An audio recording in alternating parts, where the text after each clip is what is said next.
Abdullah bin Mas'ud bertanya, "Ya Rasulullah, apa amalan yang paling dicintai oleh Allah ya Rasul, sehingga ketika kita melakukan amalan itu Allah memandang kita lebih?" Ini beda sedikit ibu, kita sama sahabat-sahabat dahulu. Sahabat Nabi ketika berjumpa dengan Rasulullah, beliau tidak ngomong masalah arisan, beliau tidak ngomong, mereka tidak ngomong masalah bros, mereka tidak ngomong masalah jujulu dan sebagainya. Mereka mengatakan, "Ya Rasulullah, ayu a'mal ahabbu ilallah." Dari segala amalan-amalan yang kita lakukan itu ya Rasulullah, berpuasa sunnahkah itu, menyantuni anak yatimkah itu, qiyamul lail kah itu dan sebagainya. Apa amalan ya Rasul yang paling disukai oleh Allah, sehingga ketika kita melakukan itu ya Rasulullah, kata Abdullah bin Mas'ud, kita dipandang lebih oleh Allah. Ibu-ibu sidang jamaah yang dimuliakan oleh Allah Subhanahu wa taala. Abdullah bin Mas'ud salah seorang sahabat Nabi yang mempunyai sifat wara. Penting ibu. Wara itu apa? Kehati-hatian dalam hidup. Ketika Nabi hijrah dari Mekah ke Madinah bersama dengan Abu Bakar Siddiq, dari Mekah ke Madinah, nanti siapa yang pergi ke sana, ke Saudi, ada sebuah bukit disebut dengan Bukit Tur, ada gua di situ. Nabi bersembunyi di situ, di gua itu.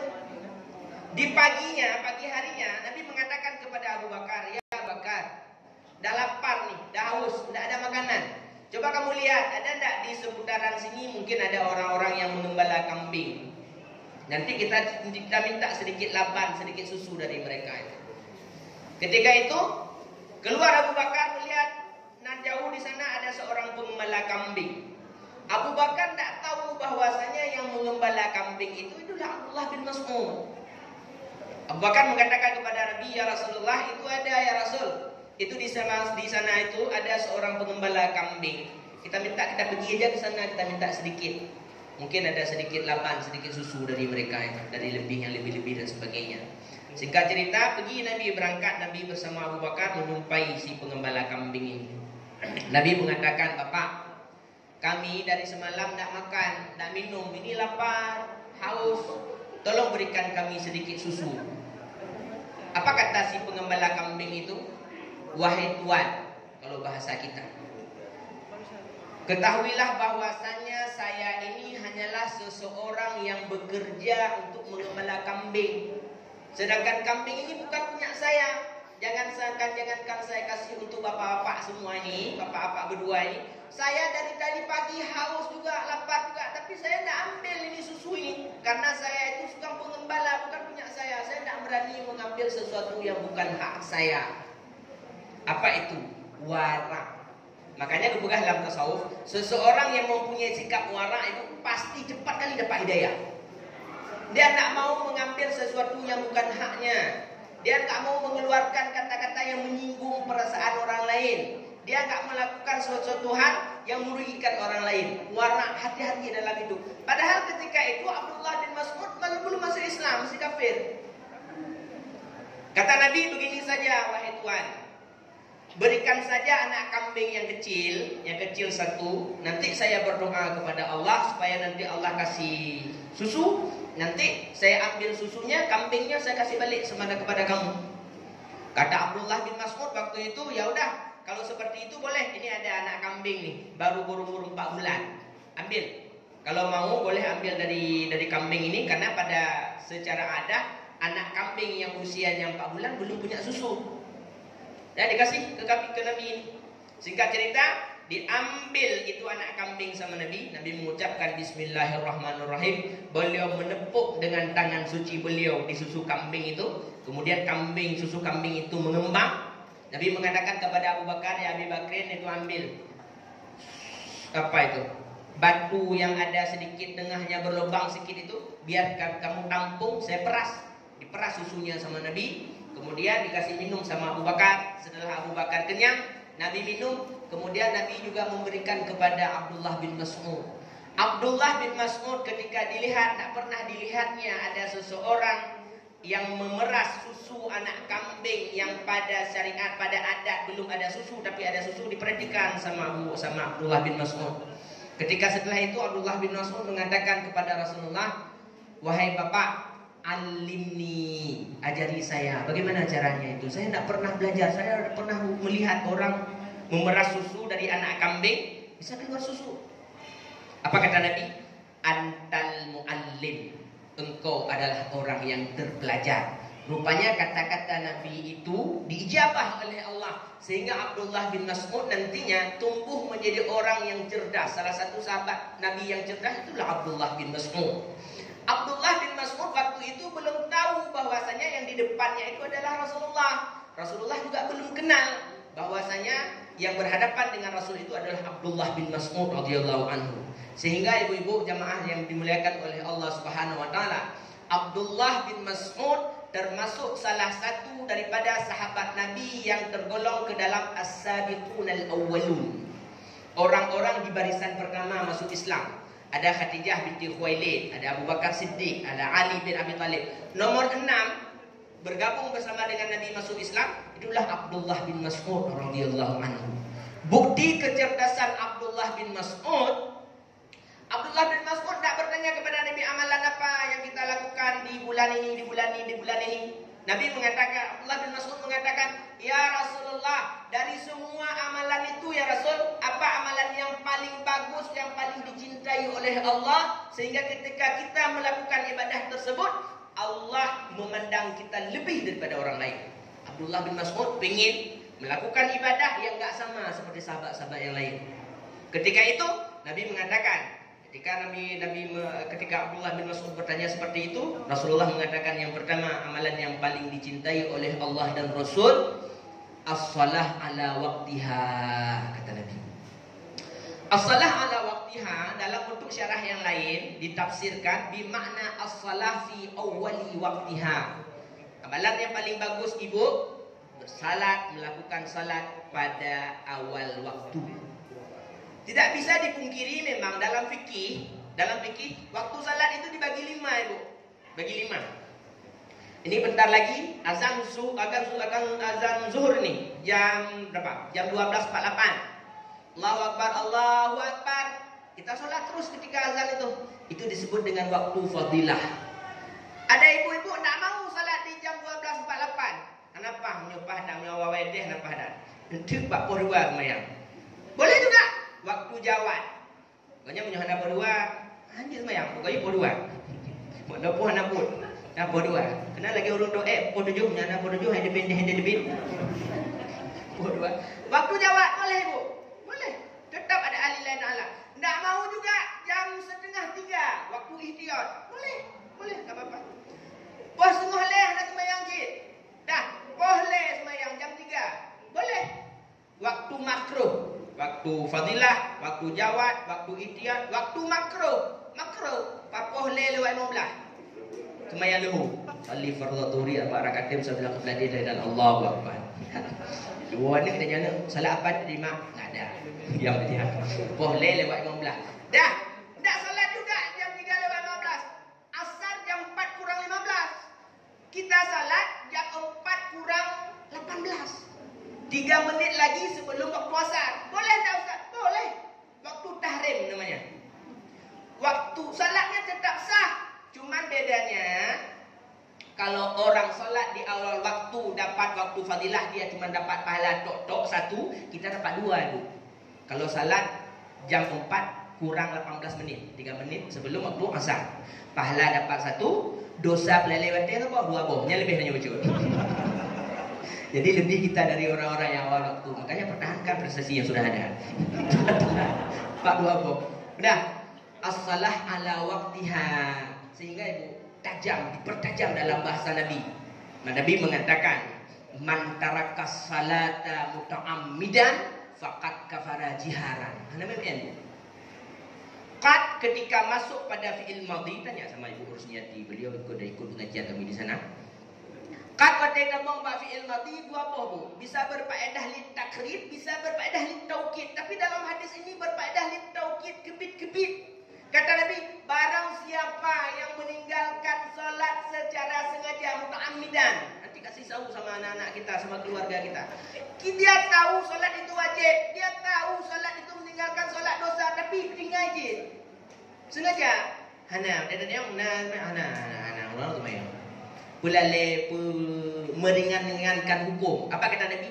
Faqad kafara jiharan, maka sungguh kafirlah ia secara nyata, secara jelas, secara sarih. Soal kita tinggal solat sesekali karena lupa, karena lalai, karena macam-macam, itu hanya kepegah kafir lah agama. Kufur itu tidak kafir. Kufur deja raya, demi deja, tapi hanya juga kafir. Tapi menafikan hukum kafir tu.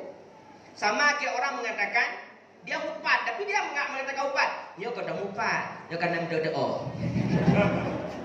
Padahal mufat tu.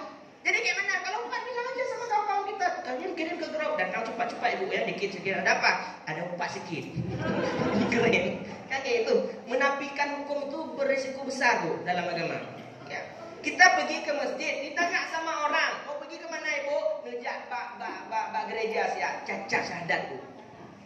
Dalam tauhid tidak ada bahasa-bahasa yang boleh main-main, ada bahasa-bahasa yang tidak boleh main-main. Dalam bahasa agama tidak boleh main-main. Saja bang masjid pegah jak bak gereja, jak semayang pegah jak semah patung, cacat syahadat nanti itu. Sama kayak tadi meninggalkan solat sengaja. Dia tahu solat itu wajib, tapi seolah-olah tidak wajib. Kembali kepada yang tadi. As-salah ala waqtiha. Yang pertama kata baginda Rasulullah, amalan yang paling dicintai oleh Allah dan Rasul adalah solat pada awal waktu. Lebih-lebih ini ibu, ini bulan mulia ini. Ini bulan Sya'ban. Bulan Sya'ban, kemudian Rajab. Nabi mengatakan inna rajaba syahrullah. Bulan Rajab kemarin itu bulan Allah. Di bulan Rajab itu diperbanyak kita membaca istighfar, salat sunat tobat, kemudian membaca qul huwallahu ahad, surah Ikhlas dan sebagainya. Wa Sya'bana, kata Nabi, Sya'ban ini syahri, bulan Nabi. Makanya disunahkan kita di bulan ini memperbanyak salawat kepada baginda Rasulullah sallallahu alaihi wasallam. Kalau kemarin di Rajab itu ada 27-nya peristiwa Isra Mi'raj, di Sya'ban kemuliaannya itu ada satu malam nanti yang disebut dengan nisfu Sya'ban. Nisfu itu separuh, setengah. 15 Sya'ban di hari Jumat. Hari Jumat. Ini hari ini 12 nih. Selasa, Rabu, Kamis, Jumat. 12, 15, 14. Barang siapa yang berpuasa di hari nisfu Sya'ban, di hari ke-15, bukan, kepampun dosa 2 tahun, setahun ikut, setahun ke depan. Terlepas sahih ini hadis ini sahih, dhaif dan sebagainya, tapi kena pegang dalam fadailul a'mal, hadis sahih, hadis dhaif pun untuk beramal, untuk fadailul a'mal tak apa-apa, boleh. Di hari ke-15-nya itu disunahkan kita berpuasa. 2 dapat ibu. 13, 14, 15 itu kan ayamul bid itu. Ada 3 wasiat Nabi kepada Abu Bakar, kepada Abu Hurairah. Kata Abu Hurairah, saya tidak pernah meninggalkan 3 wasiat ini sampai saya menutup mata. Apa itu? Yang pertama puasa 3 hari tiap-tiap bulan. 13, 14, 15. Ini disebut dengan ayyamul bid. Kenapa disebut dengan ayyamul bid? Ayyam itu hari. Yaumun, ayyamun, hari-hari. Baydun putih. Apa putih? Hari 13, 14, 15 itu bulannya terang penuh. Bulan penuh, ura-ura penuh. Kata Nabi disunahkan kita berpuasa di situ. Nanti di hari, kalau kita berpuasa di hari Jumat kita dapat 2 bu. Lagi minum Torabika. Pernah minum Torabika? Gak mesti lagi cari susu, cari kopi udah ada di situ. Kopi udah ada, gula udah ada, susu 3 in 1. Puasa nanti di hari Jumat, nisfu dapat, ayamul bid dapat. Kan ayamul bid hari besok mulainya, Rabu, Kamis, Jumat. Kembali kepada yang tadi. Yang pertama kata baginda Rasulullah, amalan yang paling dicintai oleh Allah dan Rasul, as-salah ala waqtiha. Makanya ibu-ibu sekalian, kepertegas dengan diri. Dalam bahasa agama, bab salat ini berat tak bu? Dalam hadis yang sahih, kata Nabi, muru auladakum bisalah wa hum sab'a sinin. Suruh oleh kalian, anak-anak kalian itu, orang-orang dalam tanggungan kalian, untuk melakukan solat, mengerjakan solat ketika umur 7 tahun. Umur 7 tahun tak balik? Belum, mana ada balik umur 7 tahun? Nah, inau balik awal tak degadai baju semai. Wiraya badan. Balik umur 9 tahun. Paling cepat perempuan balik itu umur 9 tahun dalam fikih. 7 tahun belum balik ibu. Tapi disuruh ketika anak kita umur 7 tahun tak solat, ada dosa anak kita itu. Tidak, kita dosa. Kenapa dosa? Itu ada perintah Nabi. Menyuruh kepada kita untuk menyuruh anak kita itu solat, tapi kita tak suruh. Solat umur 7 tahun itu pegahlah kita. Yang salah MMN itu salah gebi-gebi Ustaz. Salah gebi-gebi bu. Salat yang ada rukunnya 13 walaupun dia tidak sempurna.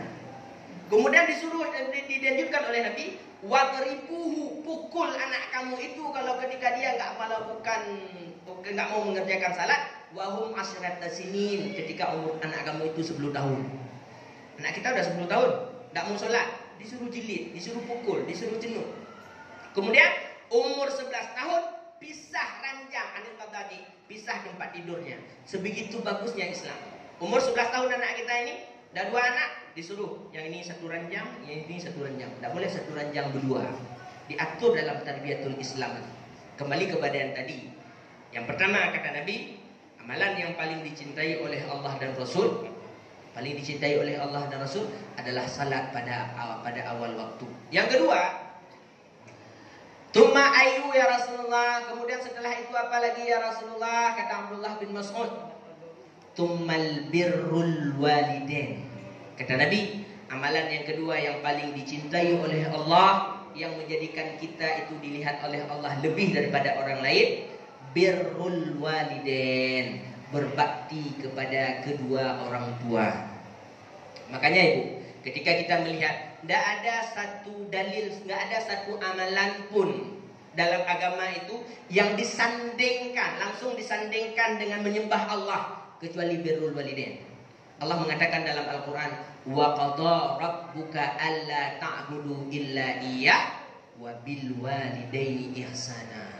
Setelah Allah menyuruh kita menyembah Allah, jangan menyekutukan Allah, menyekutukan sesuatu dengan Allah, Allah langsung mengatakan yang kedua itu, wa bil walidaini ihsana. Hendaklah kalian itu berbuat baik, berbuat ihsan kepada kedua orang tua kalian.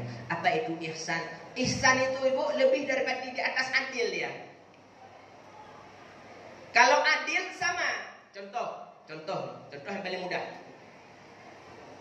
Ketika Ibu pergi umrah misalnya atau pergi haji, saya pergi ke rumah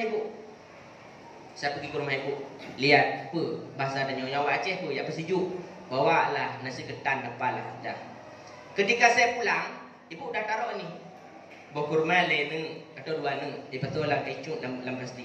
Nah, izam-zam dicut teh. Cut teh. Kan dicut dalam plastik. Dah, bawa kurma warna, izam-zam dicut, kemudian dikasih dustpan satu. Dah, saya pergi ke Ibu. Saya catat tu. Ibu Rusmiati. Bawa kurma warna, izam-zam dicut, bawa dustpan sana. Dah. Tahun depannya saya pergi umrah. Ibu Rusmiati, karena kemarin saya pergi sama beliau pergi lagi ke rumah saya. Kalau lagi ada nyejak kena jawab haji. Yang ada kan aja. Dah, pergi ni ke rumah saya. Ketika saya pergi rumah saya buka lah catatan. Saya dah tulis kemarin. Ikut kalender kata tulis kat kalender itu. Rusmiati. Boh kurma warna, iran tam becut, boh tas pesen. Kalau saya berikan sama, itu namanya adil, bukan ihsan. Kalau ihsan, menyebabkan jauh kurma warna, tajuknya 2 neng setengah atau lain. Lebih tenang. Yang nanti ihsan. Berbuat baik kepada orang tua itu bukan adil disuruh. Wabil walidaini ihsana. Mesti lebih Bu. Kalau sama, tidak dikatakan kita ihsan. Ada seorang pemuda datang kepada seorang syekh Wahab Azwaili itu. Beliau mengadu begini, ya syekh, saya punya masalah. Apa masalahnya? Saya udah nikah, saya bikin rumah. Udah bikin rumah nih sama istri saya. Kemudian mama saya pergi menumpang ke rumah saya, ribut sama istri saya. Siapa yang salah, syekh? Syekh Wahab Azwaili, salah kamu, salah pertanyaan. Coba ulang lagi pertanyaan yang salah. Begini Syekh, saya dah bikin rumah, dah nikah. Kemudian datang mama saya numpang di rumah saya, ributlah sama istri saya. Ini pening saya, gimana ceritanya nih? Gimana? Siapa yang salah? Syekh Wahab Azwaili mengatakan, salah pertanyaan, ulang lagi. Sampai pertanyaan yang ke-17 si pemuda ini mengatakan, ya Syekh, ya udahlah. Enggak mungkin saya ulang-ulang pertanyaan yang sama. Saya ada bikin rumah, ada istri, datang mama saya ke rumah saya numpang, ribut sama istri saya. Siapa yang salah? Apa kata Syekh Wahab Azwaili? Kamu, harta kamu, nyawa kamu, punya mama kamu, ya lemo deh. Ya tak kata bosio. Tidak ada ibu, tidak pantas bagi orang tua itu kata-kata numpang. Tidak pantas, tidak layak. Ya tantang tadi wadah kanapeng, kahebak, kaju ke PNS, wadah lahir lagi nganju. Padahal tidak. Bagaimana dulu mereka berjuang untuk kita. Kita sekarang keberhasilan yang kita kecam, yang kita kecap sekarang yang kita nikmati, ini adalah buah dari doa mereka, buah dari perjuangan mereka. Masa wadah kanapeng, kayak orang tua aja numpang rumah, gara-gara karena inong. Hampah lah lewat inong nanya hampah ya bang. Ada mama pergi nih dari kampung Wajah Selatan. Gah lewat inong ya gimana? Loh, gah lewat inong. Bang, dah raya dah, nak pergi. Dia tahu nandong gua belum. Gimana cara? Pekat juga orang mak orang ni rugi. Bujak BMC, apa? Aku main buruk, kau nak? Bukan MC ni yang dia harap. Ini enggak ada, ini enggak ada. Kita baik-baik semua kan nampak wajah-wajah baik. Ini yang dia harap ni. Dah bisa ibu. Makanya aku bukan dalam ayat itu ya Al-Quran itu. Tak bisa adil. Tak bisa adil. Mesti ihsan, mesti buat lebih. Baru demi orang-orang yang memang dimuliakan oleh Allah itu. Wabil walidaini ihsana. Makanya kata Nabi mempertegas ini. Nabi mengatakan ridallah biridharil walidain wa suhtahu suhtul walidain. Sehebat apapun kita ibu, secerdas apapun kita, sebanyak apapun kekayaan yang kita miliki, bukan Nabi, walaupun juta sampai ujung dunia gede, ketika orang tua enggak ridha kepada kalian enggak ada harga apa-apanya di mata Allah Subhanahu wa taala. Sehingga salah satu doa Jibril, ya Allah, kata Jibril yang diaminkan sama Nabi, semoga celaka ya Allah seseorang yang masuk, yang ada orang tua, dikasih orang tua oleh Allah, kemudian dikasih umur panjang, hidup menua bersama dengan dia, tetapi tidak bisa diambil orang tuanya itu sebagai tiket untuk masuk surga. Rupanya salah satu kebahagiaan yang paling penting, yang paling berharga bagi kita, dikasih kesempatan kepada kita oleh Allah untuk hidup bersama dengan orang tua ketika mereka itu sudah usia senja, usia menua bersama dengan kita. Yang ketiga, tuma ayu ya Rasulullah. Kemudian apa lagi ya Rasulullah? Kata Abdullah bin Mas'ud, Nabi mengatakan tuma jihadu fisabilillah. Kemudian setelah itu jihad di jalan Allah Subhanahu wa taala. Sekarang memang enggak mungkin lagi. Kalau pada periode Nabi dulu, Bu, ketika Nabi menguji iman-iman sahabat itu, dia betul-betul beriman apa enggak? Kan ada orang mengatakan di mulutnya beriman, padahal enggak. Diajak sama Nabi berjihad, nampak di situ. Ketika Nabi ajak mereka tempur, berjihad, nampak mana yang betul-betul beriman, mana orang-orang yang munafik.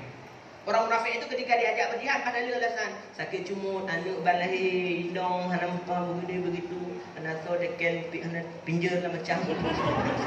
Dah sama Bu, kita sahabat dulu itu sama Bu. Ketika diajak sama Nabi berperang, siapa yang mau berperang itu kan dua risikonya. Kalau tidak mati cacat. Karena watewo jihad hidup tidak ada, biasa-biasa tidak ada. Kalau enggak mati cacat antara dua itu. Tapi orang-orang yang beriman kepada Allah, mereka ketika mereka mendengar sesuatu daripada Nabi, mereka menekan sami'na wa ata'na. Kami dengar, kami akan lakukan itu. Dalam konteks sekarang, jihad seperti itu kan nggak mungkin lagi. Jadi kayak mana juga makna jihad itu badlu juhdi, menggunakan segala fasilitas yang ada diberikan kepada kita oleh Allah kepada hal-hal yang diridha oleh Allah Subhanahu wa taala. Badan kita, harta kita, semua yang kita miliki, kita gunakan kepada fasilitas yang ada itu, kita gunakan kepada hal-hal yang diridha oleh Allah Subhanahu wa taala. Bulan ini ada mulut bisa bersalawat kepada baginda Rasulullah, itu juga jihad. Ada harta, kita bersedekah di jalan Allah, itu juga jihad Ibu. Bangun malam kita bertahajud, padahal enak-enak kita tidur, lebih enak tidur. Tapi kita buang enak kita itu, kita bertakarrub ila Allah, mendekatkan diri kepada Allah, itu juga jihad. Makanya katanya jihad bukan saja tempur ke medan tempur, enggak. Memberikan bantuan kepada mereka-mereka yang membutuhkan, itu juga jihad. Dulu Ibu saya ngajar di WIN tuh. Sekarang juga kayak ini, selama Covid aja enggak lagi. Dulu sebelum Covid itu, nanti ketika mau lebaran dikasih apa namanya tuh? kupon. Jak kenal tu ah. Bak mangga dua ni ke Batu Rahman. Jadi kupon tu ada gula 4 kilo. Nasi sirup patung yang 2 kan. Nah, kurang. Minyak Bemonia sama. Blue Band sama. Kan kalau kita uangkan tak sampailah 100.000. Tak sampai 100.000, sekitar 60.000 lah gitu. Tapi ketika kita ambil, senangnya bukan main, Allah senang dah boleh bohong. Saya terfikir, kalau seandainya kita yang sanggup beli saja, sanggup kita beli, tak mesti ngutang untuk beli segitu, tapi senang. Apalagi bagaimana senangnya mereka-mereka yang memang sebenarnya tak sanggup beli, kita kasih seperti itu.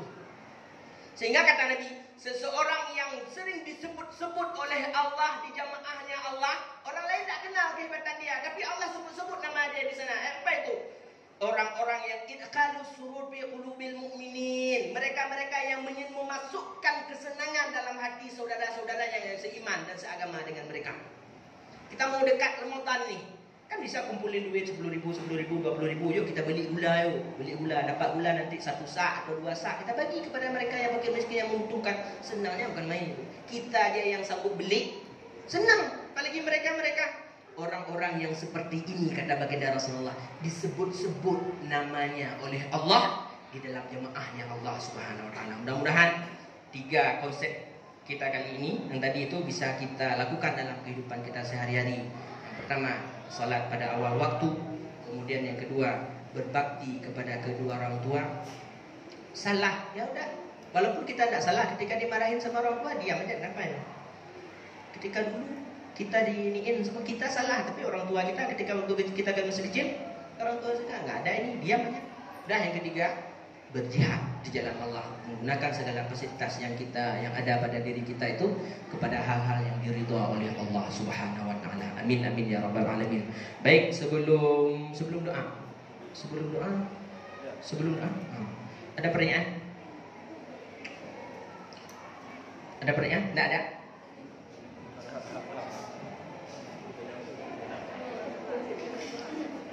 Boleh Bu, boleh. Saya duduk Bu ya. Boleh.